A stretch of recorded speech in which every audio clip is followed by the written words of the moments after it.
Custodial టార్చర్కు తనను గురి చేశారని చెప్పి రఘురామ కృష్ణరాజు గారు ఈరోజు కేసు నమోదు చేశారు గుంటూరులో. అయితే కేసులో A3గా జగన్మోహన్ రెడ్డి గారి పేరు, A1గా సునీల్ కుమార్ గారి పేరు అందులో ఆయన పెట్టడం జరిగింది. అంటే నమోదు A1, A2, A3 లిస్టులో ఇలాగా జగన్మోహన్ రెడ్డి గారు A3గా ఈరోజు కేసు నమోదైంది ఆయన మీద. అంటే ఈయన్ని ఆ రోజు అరెస్ట్ చేసిన తర్వాత కస్టడీలోకి తీసుకున్న తర్వాత చంపేయడానికి ప్రయత్నించారని చెప్పి ఈయన స్ట్రాంగ్గా ఆ యొక్క కేసుని రిజిస్టర్ చేయడం జరిగింది. అంటే ఇక్కడ చూడాల్సిన విషయం ఏంటంటే పెద్ద పెద్ద డబ్బున్న వాళ్ళు ఎవరో ఏం జరిగినా బయటకు వచ్చి చెప్పుకోరు. కానీ ఈయన అంతలా బయటకు వచ్చి చెప్తున్నాడంటే అతనిలో ఖచ్చితంగా నిజాయితీ ఉంది, నిజమేమో అని ఇప్పుడు అందరికీ అనిపిస్తుంది. అంటే ఇతను వ్యతిరేకించిన వ్యక్తుల్ని ఎంత దారుణంగా ఇబ్బంది పెడతాడా, ఎంత దారుణంగా చంపేయడానికి చూస్తాడా అనడానికి ఈరోజు ప్రత్యక్ష సాక్షిగా రఘురామ కృష్ణరాజు గారు కనిపిస్తున్నారు. ఆయన నమోదు చేసిన కేసు ఇప్పుడు చాలా సంచలనాత్మకంగా మారింది రాష్ట్ర వ్యాప్తంగా. సో మీరేమంటారు? ఇప్పుడు ఈ కేసు జగన్మోహన్ రెడ్డి గారు ఇరుక్కునే అవకాశం ఉంటుందంటారా, ఆయన బయటపడిపోతాడంటారా? యథావిధిగా ఆయనకున్న కేసులతో పోల్చుకుంటే ఇది చాలా చిన్న విషయం. సో ఆయన ఎవరో ఇరికిచ్చి తప్పించుకుంటారంటారా? సునీల్ కుమార్ అంటే అధికారులు స్వామిభక్తి చూపించడం వల్ల సునీల్ కుమార్ లాంటి వ్యక్తులకి ఎలాంటి గతి పట్టబోతుంది? ఏంటి మీ అభిప్రాయం ఓవరాల్గా ఈ యొక్క రఘురామ కృష్ణరాజు గారు రిజిస్టర్ చేసిన కేసుకి సంబంధించి మీ వ్యూ ఏంటి మొత్తం? వైసీపీ ఎంపీగా ఉన్న రఘురామ కృష్ణరాజు గారిని ఆయన జన్మదినం రోజున హైదరాబాదులో ఆయన నివాసానికి వచ్చి ఆంధ్రప్రదేశ్ సిఐడి విభాగం పోలీసులు ఆయన్ని అరెస్టు చేసి బలవంతంగా గుంటూరు తరలించి ఇక్కడ అరెస్టు చేసే ప్రాసెస్లో హైదరాబాదులో ఆయన అరెస్ట్ చేస్తున్న సందర్భంగా తప్పనిసరిగా హైదరాబాదు పోలీసులకి తెలియజేసి వారి సమక్షంలో ఆయన అదుపులోకి తీసుకోవాలి. ఆయన్ని మొట్టమొదటిగా హైదరాబాదులో మేజిస్ట్రేట్ గారికి ప్రొడ్యూస్ చేసి ట్రాన్సిట్ వారెంట్ మీద ఆంధ్రాకి తరలించాలి. ఈ ప్రాసెస్ ఏది ఫాలో అవ్వకుండా తెలంగాణ పోలీసులకి కనీస మాత్రం సమాచారం కూడా ఇవ్వకుండా ఒక పార్లమెంటు సభ్యుడిగా ఉన్నాయన్ని పోలీసులు అరెస్టు చేసి అదుపులోకి తీసుకొని ఆంధ్రప్రదేశ్కి తరలించారు, గుంటూరు సిఐడి కార్యాలయానికి తరలించారు. ఇదంతా మనందరికీ తెలిసి మన కళ్ళ ముందు జరిగిన చరిత్రే.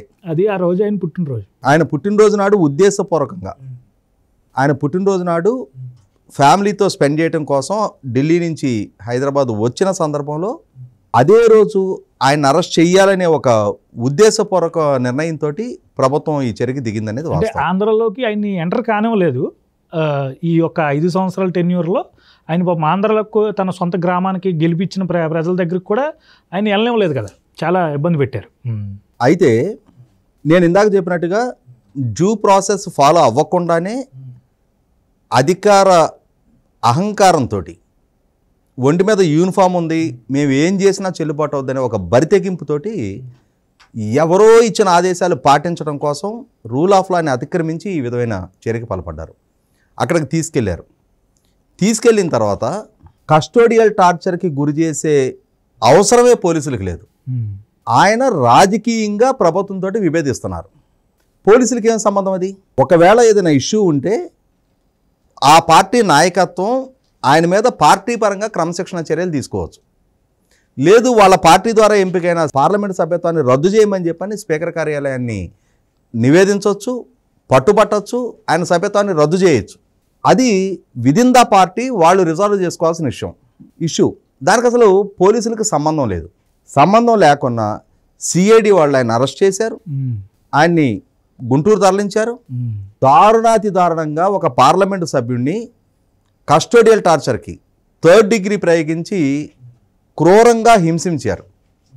ఆ హింసించిన రోజు ఆయన్ని మళ్ళీ తిరిగి మేజిస్ట్రేట్ గారి ముందు ప్రొడ్యూస్ చేయడం కోసం గుంటూరు జనరల్ హాస్పిటల్కి తీసుకెళ్తే Guntur general hospital superintendent doctor Prabhavati గారు, ఆవిడ కూడా పోలీసులతో కుమ్ముక్కయ్యి ఆయనకి కాళ్ళు మొత్తం కూడా కమిలిపోయి కళ్ళ ముందు కనిపిస్తూ ఉంటే ఎటువంటి కస్టోడియల్ టార్చర్ జరగలేదు, ఆయన పూర్తి హెల్తీగా ఉన్నాడు అని చెప్పని రిపోర్ట్ ఇవ్వటం జరిగింది. రిపోర్ట్ ఇచ్చారు. చివరికి ఇష్యూ కోర్టుకి చేరింది. ఆయన్ని రిమాండ్ విధించారు. ఆయన హైకోర్టుని అప్రోచ్ అయ్యారు. హైకోర్టులో ఆయనకి వెసులుబాటు దక్కలేదు. చివరికి ఇష్యూ సుప్రీంకోర్టుకి చేరింది. సుప్రీంకోర్టుకి చేరిన తర్వాత సుప్రీంకోర్టులో నన్ను ఇట్లా కస్టోడియల్ టార్చర్కి గురి చేశారు, నాకు జరిగిన ఈ అంటే ఈ అన్యాయాన్ని డాక్టర్లు కూడా పోలీసులతోటే కుమ్ముక్కయ్యి నాకు న్యాయం చేయలేదు అని చెప్పని సుప్రీంకోర్టు దృష్టికి తీసుకొస్తే గౌరవ సుప్రీంకోర్టు ఆదేశాలతోటి సికింద్రాబాద్లో ఉన్న ఆర్మీ హాస్పిటల్ డాక్టర్స్ని పరీక్ష చేసి ఆయన మీద కస్టడియల్ టార్చర్ జరిగిందా లేదా నిర్ధారించమని చెప్పని సుప్రీంకోర్టు ఆదేశించడం జరిగింది. అప్పటికి కూడా జగన్మోహన్ రెడ్డి గారి ప్రభుత్వంలో టీటీడీలో ఈఓగా పనిచేస్తున్న డిఫెన్స్ ఎస్టేట్ ఆఫీసర్గా ఉండి డెప్యుటేషన్ మీద వచ్చి తిరుమల తిరుపతి దేవస్థానం ఈఓగా పనిచేస్తున్న ధర్మారెడ్డి తనకున్న పరిచయాలతోటి ఆర్మీ హాస్పిటల్ డాక్టర్స్ని కూడా ఇన్ఫ్లుయెన్స్ చేసే ప్రయత్నం చేసినట్టుగా వార్తలు వచ్చినాయి. కానీ అంతిమంగా ఆర్మీ హాస్పిటల్ డాక్టర్స్ అయితే ఆయన మీద కస్టడియల్ టార్చర్ జరిగిన దాఖలానే కనిపిస్తుంది అని చెప్పని రిపోర్ట్ ఇవ్వడం జరిగింది. గౌరవ సుప్రీంకోర్టు రఘురామకృష్ణరాజు గారికి బెయిల్ ఇవ్వడం జరిగింది. అప్పటి నుంచి రఘురామకృష్ణరాజు గారు న్యాయ పోరాటం చేస్తూనే ఉన్నారు. ఒక లోక్సభ సభ్యుడిగా నా హక్కులకు భంగం కలిగింది, నన్ను ఈ విధంగా కస్టడియల్ టార్చర్కి గురి చేశారు అని చెప్పని లోక్సభ స్పీకర్ కార్యాలయానికి ప్రివిలేజ్ కమిటీకి కూడా ఆయన ఫిర్యాదు చేయడం జరిగింది. ఇటువంటి సందర్భంలో మొన్నటి వరకు జగన్మోహన్ రెడ్డి గారి ప్రభుత్వం ఉంది, అధికారంలో వాళ్ళు ఉన్నారు, వ్యవస్థలు వాళ్ళ చేతిలో ఉన్నాయి.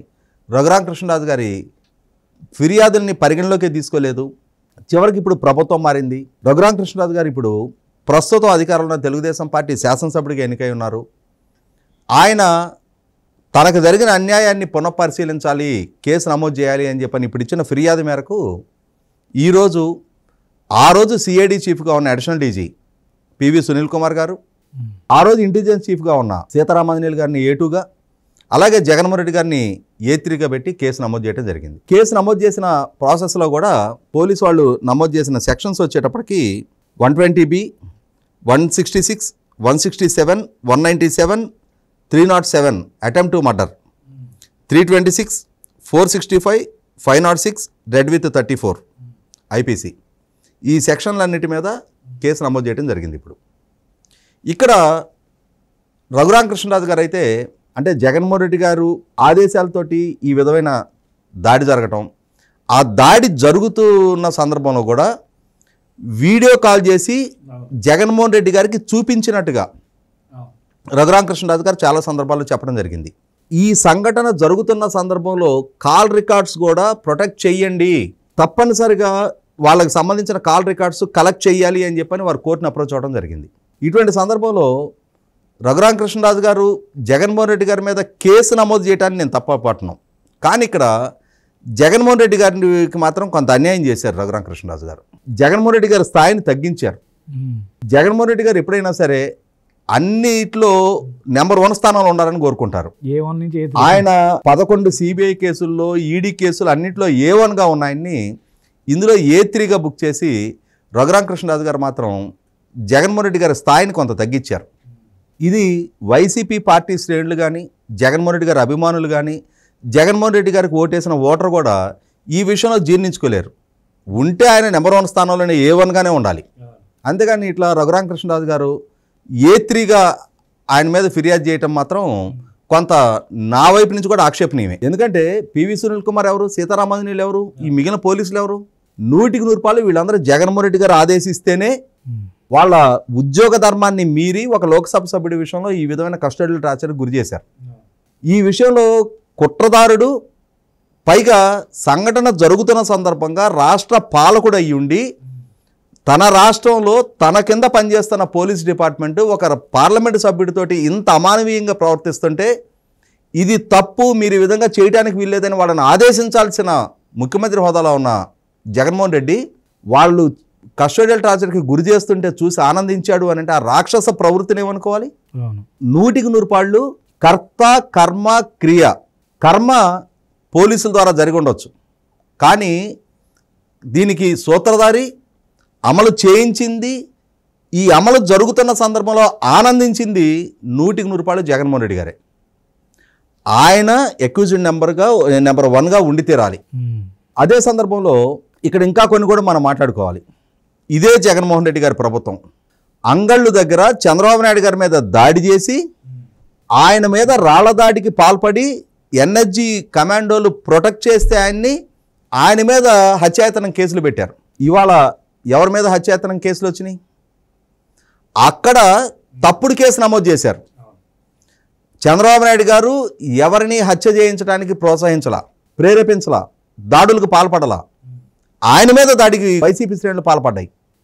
కానీ ఇక్కడ జగన్మోహన్ రెడ్డి గారి ఆదేశాలతోటే రఘురామకృష్ణరాజు గారి మీద ఈ విధమైన అంటే అఘాయిత్యానికి పోలీసు డిపార్ట్మెంటు పాల్పడ్డారు. మరి ఇక్కడ చెయ్యని తప్పుకి చంద్రబాబు నాయుడు గారి మీద కేసులు పెట్టారు.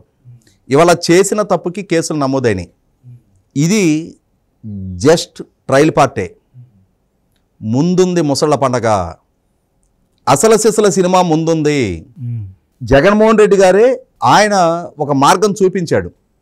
ముఖ్యమంత్రిగా చంద్రబాబు నాయుడు గారు తీసుకున్న నిర్ణయాల ప్రాతిపదికగా కేసులు నమోదు చేయొచ్చు అని చెప్పని చంద్రబాబు నాయుడు గారు చెయ్యని తప్పులకి తప్పుడు ఆరోపణలతోటి తప్పుడు సాక్ష్యాధారాలు సృష్టించి తప్పుడు వాంగ్మూలాలు నమోదు చేయించి ఆయన మీద కేసులు నమోదు చేసి 53 రోజులు జైల్లో ఉంచారు. కానీ ఇవాళ జగన్మోహన్ రెడ్డి గారి ప్రభుత్వంలో పాలనలో జరిగిన తప్పులు, అరాచకాలు, ఆక్రమణలు, అవినీతి, ఉల్లంఘనలు వీటి ప్రాతిపదికగా కనుక కేసులు నమోదు చేయటం మొదలు పెడితే జస్ట్ శాంపిల్ ఈరోజు నమోదైంది నెంబర్ 1 అంతే.